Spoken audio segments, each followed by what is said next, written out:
Yeah, so talk to us about the company. I mean, you've been working on this for close to 15 years, right? 13 and a half and counting. Yeah. No, we sold Garage Games in 2007, actually just over 14 years ago. And that sent me, I was, I knew what to do with computer code, but I didn't know what to do when I traded it for cash. Uh, What did that business do?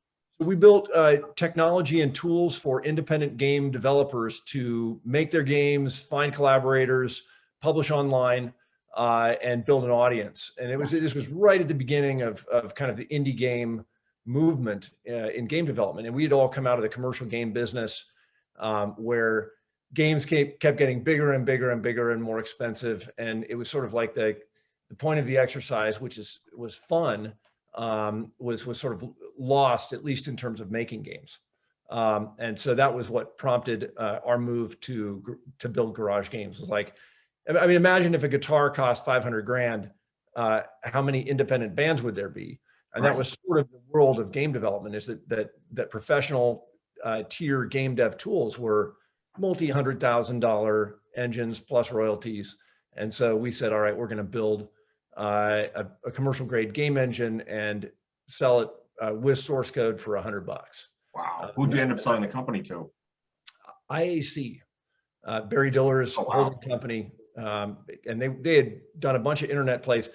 They were looking for something that they were trying to put together an internet gaming strategy. And we sort of had all the pieces that they were looking for. And that was what prompted the acquisition. So after that business got bought, you used the cash to start this company? Yeah. Well, even in 2007, the writing was on the wall in terms of climate change. And I had been talking a big game about how it was the people with the cash who were responsible for making the moves. And that was at some point you might get the opportunity to put your money where your mouth is. So I felt like that was mine.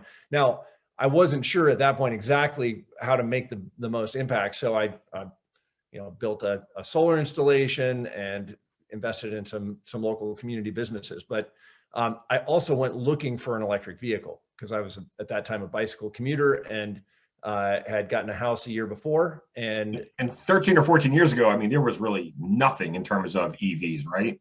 It was either a golf cart or put down a reservation for a Tesla Roadster. Okay. And I didn't want a full-size car.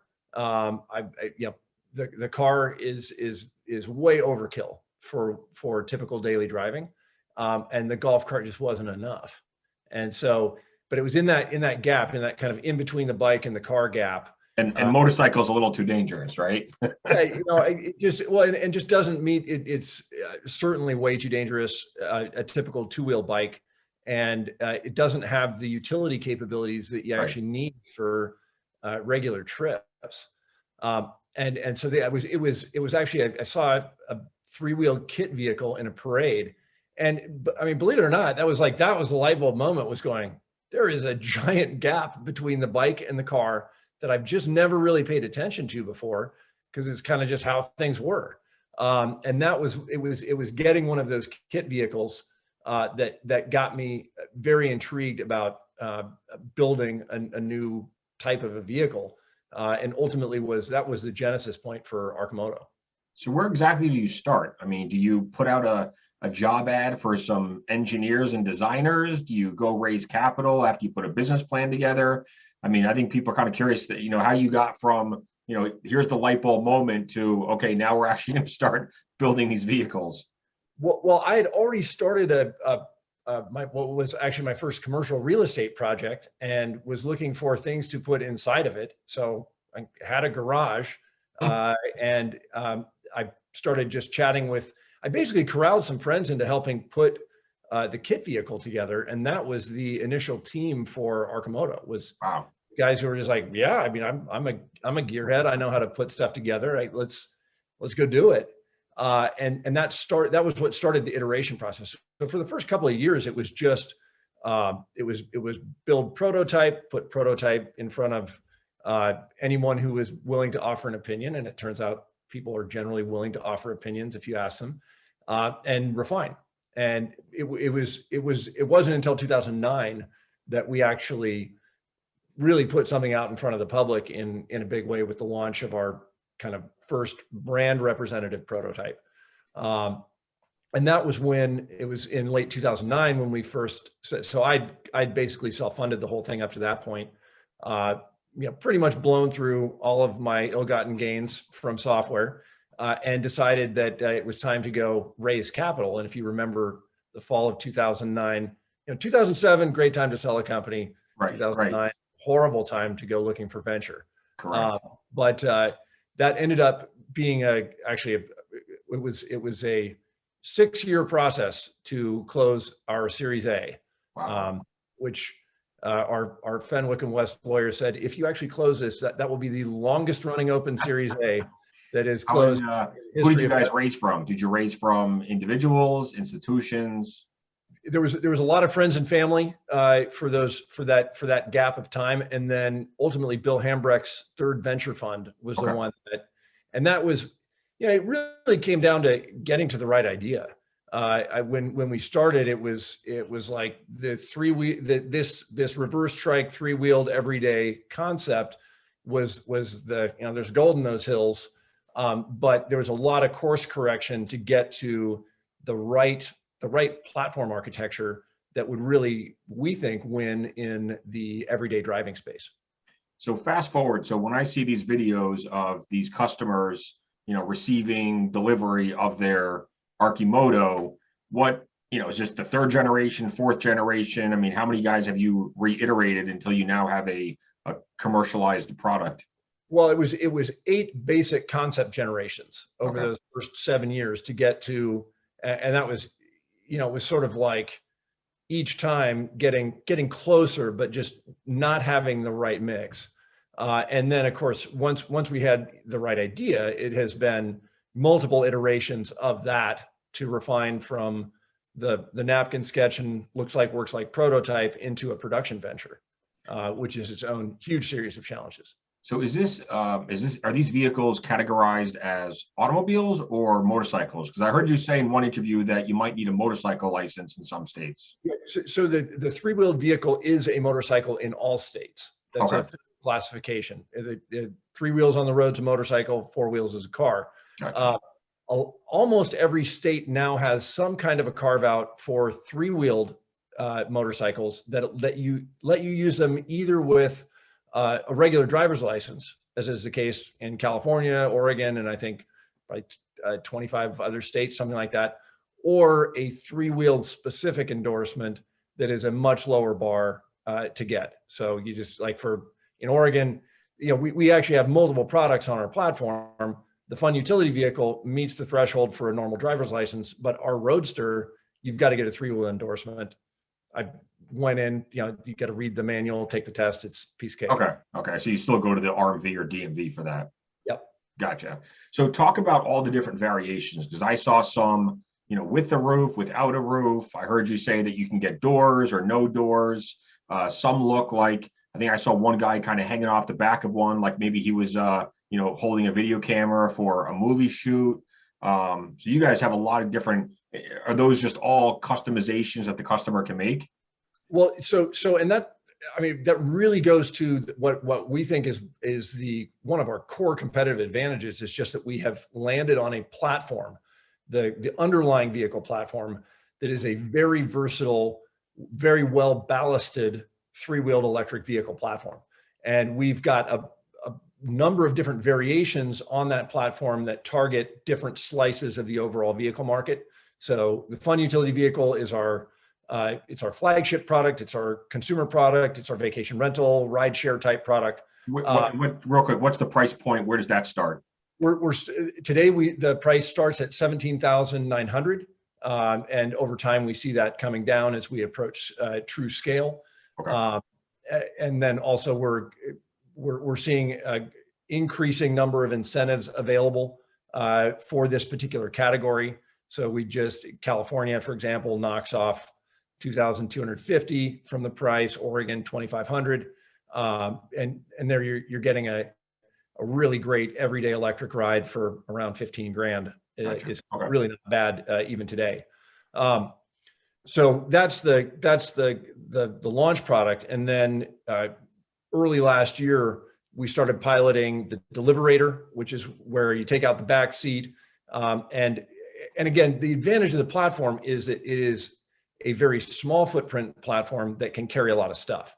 So it can either carry two full-size adults very comfortably with some stuff, or if you take out that second seat, you can carry a whole lot of stuff, which makes it, we think, very useful for everything from parcel delivery to food delivery to meals to just general corporate use. That's the Deliverators are kind of bread and butter fleet vehicle. The rapid responder is, throw on the blinky lights and the sirens, and that makes it an emergency response platform. I mean, I can see in cities, this is like a no-brainer for first responders in cities where, I mean, like if traffic is heavy, you see ambulances stuck behind 50 cars and there's no way for them to get through. No, that was actually the inspiration for the rapid responder. Was a trip that we took to New York. And a guy overheard us in a restaurant talking about this three-wheel electric vehicle. And he said, "Oh, I invented the ambulance motorcycle, and your vehicle would be an amazing emergency response vehicle." Right, for sure. And then, you drive up 6th Avenue and see an ambulance stuck behind a sea of yellow cabs. And you go, I would not want to be on the other end of that call. Right. So the idea with the rapid responder is it's much easier to maneuver through traffic, much easier to park, gets the people who need to get there first. Can they go up on the sidewalk? In an emergency situation, are they allowed to go on the sidewalk? Well, I mean, emergency vehicles can go all sorts of places, normal vehicles. Yeah. But the real, you would be amazed at just how much maneuvering option you get, even though it is, it's still 62 inches wide, but you can see the front wheels right in front of you. You know exactly where you are on the road. You're right in the middle of the platform. And if you've got sirens and lights, all that the cars have to do is just part a little bit and you're at the line. In terms of food delivery, because that, once again, in the city, that sounds like a no-brainer. Not only is it more fuel efficient, but the parking options obviously are much greater if you only have to park this little three-wheel vehicle rather than a full-size car. I've had delivery people, text me and say, "Hey, I can't find a parking spot. Outside your building, you have to come out and grab the food." Who would you guys talk to? Would you talk to the Uber Eats and the DoorDashes and those companies, or do you have to talk to the drivers? Well, so any restaurant that owns its own fleet is a great initial target customer. We've been piloting vehicles with a company called HireCar, where they lease vehicles out to gig drivers. Had a ton of positive feedback from their drivers about what you were just talking about, which is that parkability is critical for a delivery driver, particularly if you're picking up food from a restaurant. You got to park there, go inside, get the order, drive it across town, find someplace to park to hand it off. And each of those things is improved dramatically with the Deliverator. It's easier to park at both ends, and it saves you time maneuvering across town. And what you're seeing now, I'll talk in terms of Boston because that's where I spend most of my time, but the city has actually removed a lot of parking spaces because they've added more bike lanes downtown. So and then 2 or 3 of the biggest parking garages have been ripped down because now they're building, luxury high rises. So, there's less parking spots than ever before in a lot of cities. Yep. Yeah. So with the Deliverator, it's a vehicle that can go on all the roads. You can go full speed, and then you still get the benefit of being a very small form vehicle in terms of parking. Talk to us about, so you're moving into a new facility. Where do you guys manufacture right now? We've got a facility we call the AMP, the Arcimoto manufacturing plant. And the new facility is like basically one long block away from our present factory. So we're actually going to keep the AMP even as we go to scale. It will be part of our overall manufacturing picture. So if I wanted one of these vehicles, how would it work? Would I go to your website and place a pre-order, or are there already vehicles ready to ship out to customers? So we build on demand. So you would place an order. Our pre-order book is sort of your strong indication of interest. It is not a closed sale, obviously. If you get to the point where you say, okay, I really want one of these, you put in a $2,500 non-refundable deposit, and that's when we actually build your vehicle. Okay. Presently, we are only selling to customers in 4 states: Oregon, Washington, California, and Florida. Okay. And one of the big priorities this year is to open more states for delivery, because we've got a ton of pre-order customers that are outside of our present service area. So what's the restriction from? Is it just because of state laws? No, actually, the one of the things we managed to figure out was an arrangement with DHL, where DHL is they are an efficient common carrier for our vehicles, which means that in any state, you'll be able to buy it in Oregon, and then you can hire DHL to bring it to you. And that is it's a way of providing a very common platform that gets let's say customer deal with the potential of if their state has sort of anti-competitive laws around vehicle sales, that they can still participate in the Arcimoto culture.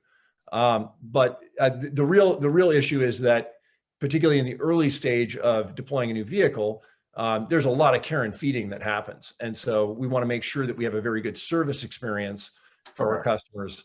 And obviously the pandemic has made rolling out a large service network considerably more challenging. So that's why we have really focused on, one is that fleshing out of the product family. 2 is the push to mass production. And then things like our vacation destination rental model, we put those on hold beginning of the pandemic in terms of more rollouts, because vacation travel went to zero. We expect that now that things are hopefully beginning to open up for real as people get vaccinated, that destination travel will resume, and we think that that's going to be a key part of driving the market as we go to scale. Gotcha. What's the maintenance like on these things? Well, ultimately, the electric vehicle has dramatically less maintenance needs than an internal combustion engine vehicle, just simply because it's a much simpler drivetrain. But when you're talking about the first several hundred vehicles of any manufacturer, you end up running into all sorts of glitches. So the good news is that we think those are largely resolved. Although, as you get more miles in the fleet, when you've got hundreds of vehicles on the road, inevitably more things crop up. Our goal is to make sure that we get all those problems nailed while there are only a very limited number of vehicles on the road, because you don't having a recall when you've got 100 vehicles on the road or 200 vehicles on the road is no big deal in the grand scheme of things. Having it when you've got 10,000 vehicles on the road, that becomes a major material hit. So do you have to have certified mechanics in each state or each area where you're selling? Yeah. So one of the things that's really important to us right now is just building out a very robust training program for Arcimoto vehicles in particular. Over the long haul, the things that you're going to end up working on will be the wear items will be things like tires and brakes and shocks. The electric vehicle drivetrain itself should be robust into the hundreds of thousands of miles. You look at Tesla's got a 1 million mile drivetrain. It's obviously going to take us a little while to get there, but we think it's absolutely possible. What about, I assume you guys didn't create these batteries yourself, right? You buy the batteries from another company? We buy the cells and then we build our own modules and packs. Gotcha. Okay. In terms of charging, does someone just pull one of these into their garage and just, literally charge it off of the home's electricity? Yeah. So that's one of the real advantages of small form vehicles, whether you're talking about scooters or e-bikes or Arcimoto scale vehicles, is the more efficient the vehicle is, the less juice it needs in order to solve the same trip. And so I've just got a 110 outlet in my driveway, plug it in off of that. And that one of the big barriers to EV adoption has been this chicken and egg of the charging infrastructure. For the Arcimoto, the default charging infrastructure is just your normal household outlet. What's the sales and marketing strategy right now? Because I would think that there's a lot of guests that I bring on here that might have cool products or services in their own mind, but nothing. One of these things on the road is going to catch a lot of attention. So the product sort of sells itself. You know, the more you get out there, the more people are talking about it, and the more Yep. people that want one for themselves. So, I mean, can you live off of that alone, or are you guys doing additional sales and marketing on top of just word of mouth? Well, our job right now is to get butts in seats. And I think one thing we've noticed about the Arcimoto is that people are surprised on the upside when they try it. Yeah, it seemed They're like that. People love driving them. Yeah, is that they report having a better experience even than they thought that they would. And so and we've had now the first few reporters who've had extended times with the vehicle, just kind of gushing about it. And so we have been off the road for the last year and change due to the pandemic. We've had, I think, in total, 3 real trips that were heavily constrained. But as the team is now vaccinated, we're spinning up experience tours on both coasts, and we are pushing to open rental outlets in key destinations. And that combination of kind of your traveling show that goes town to town, city to city, with proper social media in advance to let people know you're there, as well as destination rental, that's going to be the in-market experience component. Aside from just, you get one and your neighbor looks at it and goes, that looks cool. Can I drive it? And then I drive it to the gym every day. Someone else at the gym is like, oh my God, that's so cool. I mean, the markets, to me, I agree that, tourist destinations or vacation destinations, Florida is obviously a no-brainer. California seems like a no-brainer, but then you work your way up the East Coast, like Myrtle Beach would seem like a no-brainer, and Jersey Shore, areas like that. Yep. Anywhere you see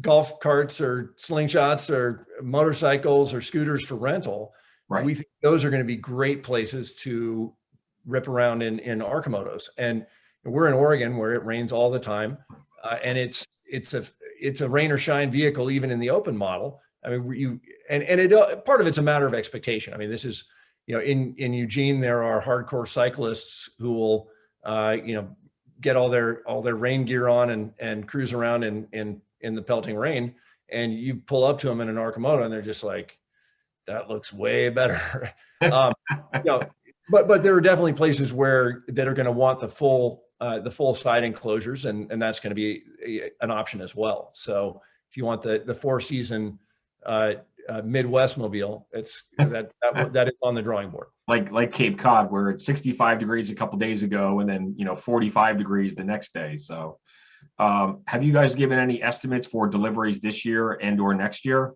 Yeah. So, well, when you make it through, you said you were halfway through our earnings call. Yep. So, we set a target of 500 delivered to customers this year, okay, which is more than a 5x of what we did last year. Yep. And then next year is a little murkier. So we have not given guidance on next year, but we're targeting before the end of next year to begin delivering vehicles out of our new facility. Okay. And that we're planning on the ultimate capacity of that space to be 50,000 units per year. And when do you think you'll start to expand past these 4 states? Well, this year that's one of the goals this year is to open multiple states for business, and then we want to have very good national coverage by the time we enter mass production. In terms of, do you guys do financing, or is it kind of like just spend someone's got to pay for the whole thing up front, and then they can worry about the financing on their own side? So right now you can get financed through your local credit union or whatever. Putting in place the partnership for an Arcimoto branded financing solution is one of the big to-dos for us. Okay, so I could walk into my bank and get would it be like a motorcycle loan or an auto loan? Exactly. Okay, cool. I like that. I'm tempted to do it, although I'm in Massachusetts, so I can't order one anyways, can I?